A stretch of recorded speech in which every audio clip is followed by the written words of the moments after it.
గోదావరి జిల్లా వీరవాసరం మండలం కొనితివాడలో ఆక్వా రైతులు ఆందోళనకు దిగారు. కంపెనీలు ఫీడ్ రేట్లు పెంచడంతో రైతులపై భారం పడుతుందని నిరసన వ్యక్తం చేశారు. వెంటనే పెంచిన ధరలు తగ్గించాలని డిమాండ్ చేస్తున్నారు. కంపెనీలు రేట్లు తగ్గించకపోతే తదుపరి కార్యాచరణ ప్రకటిస్తామని హెచ్చరించారు.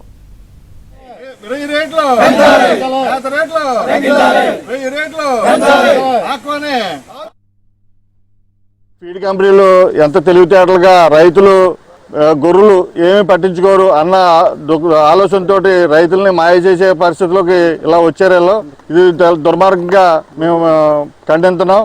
ప్రభుత్వం వెంటనే స్పందించి గతంలో ఎలాగైతే ఇన్వాయిస్ మీద చేశారో ఎంఆర్పీ మీద చేశారన్నది కాకుండా ఇన్వాయిస్ మీద చేయడం అన్నది తీవ్రంగా ఖండిస్తున్నాం. కాబట్టి రైతులందరూ ప్రభుత్వం వీళ్ళందరూ పిలిచి ఫీడ్ ప్లాంట్ యజమానులు ఇలా మోసపూర్తిగా ఎందుకు పెంచవలసి వచ్చింది అన్నది ఖండించి మేత రేట్లు పెంచకుండా మొత్తం తగ్గించేటట్టు పెంచిన రేట్లు ఏమన్నా వెనక్కి తీసేటట్టు ప్రకటించాలనేది మేము ప్రధాన డిమాండ్ చేస్తున్నాం.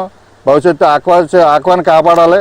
ఆక్వాని కాపాడకపోతే మా ఆక్వా మనుగడ లేకపోతే రైతులు రోడ్డున పడే పరిస్థితి ఉంటుంది. కాబట్టి ఈరోజు మేము దీన్ని ఈ కార్యక్రమం నిర్వహించడం జరిగింది.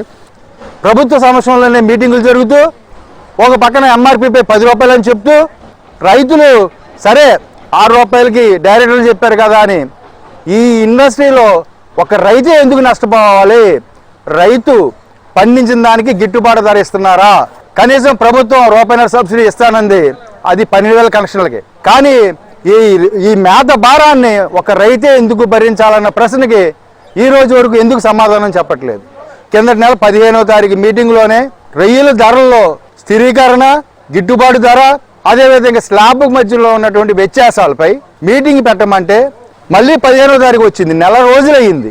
రైతు ఎక్స్పోర్ట్ విషయంలో ఉన్నటువంటి సమస్యలు చర్చించడానికి ఈ రోజు వరకు ఇటు ప్రభుత్వం కానీ కమిషనర్ గారు కానీ మేము ప్రశ్నిస్తున్నాం. అంటే రైతుల పక్షాన్ని మీరు ఉండరా? రొయ్య రేటును అడగడానికి సమావేశం కాదు, కానీ వారానికి ఒకసారి ఫీడు ధరలు పెంచాలన్న దానిపై సమావేశాలు నిర్వహిస్తారా?